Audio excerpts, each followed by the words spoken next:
এই চান্দান করে একটু ভুলেছি, আজকে দেখছি এরকম, কালকে চেঞ্জ হয়ে যাবে সব কিছু, দেখবে। এখন কার্টুন দেখছি। Welcome back to the channel, new blog. আছে সকালে ভালো আছো? আমিও খুব ভালো আছি।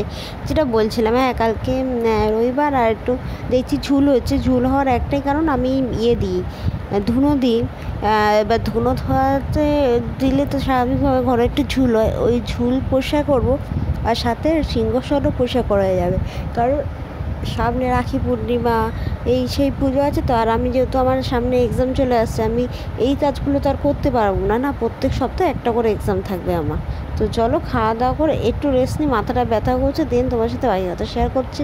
এখন বিকালবেলার দিকে মাথা ব্যথা অবশ্য করছে না, কিন্তু এদিকে হয়ে গেছে, সব কিছু সারা হয়ে গেছে। রাতে শুধু রান্না করব, রাতে রান্না বান্না তরকারি ডাল সবই আছে, শুধু আমার জন্য একটু আলু ভাজবো আর ভাতটা করবো, তাহলেই হবে।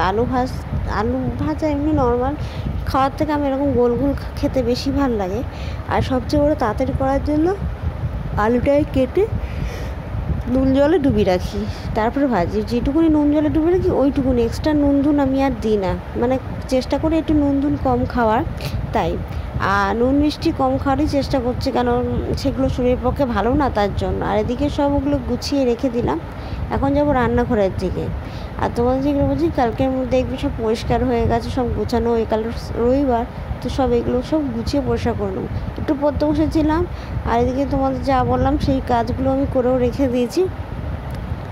আর যেহেতু ফোন অনেকক্ষণ নিয়ে নিতে পারে না, তাই আমি একটু একটু করে তোমাদের সাথে শেয়ার করি, আমি একভাবে পুরোটা শেয়ার করতে পারি না অ্যাকচুয়ালি। তো চলো টাটা, বাই বাই, নেক্সট ব্লগে দেখা হবে। ভালো থেকো তোমরা, সুস্থ থেকো।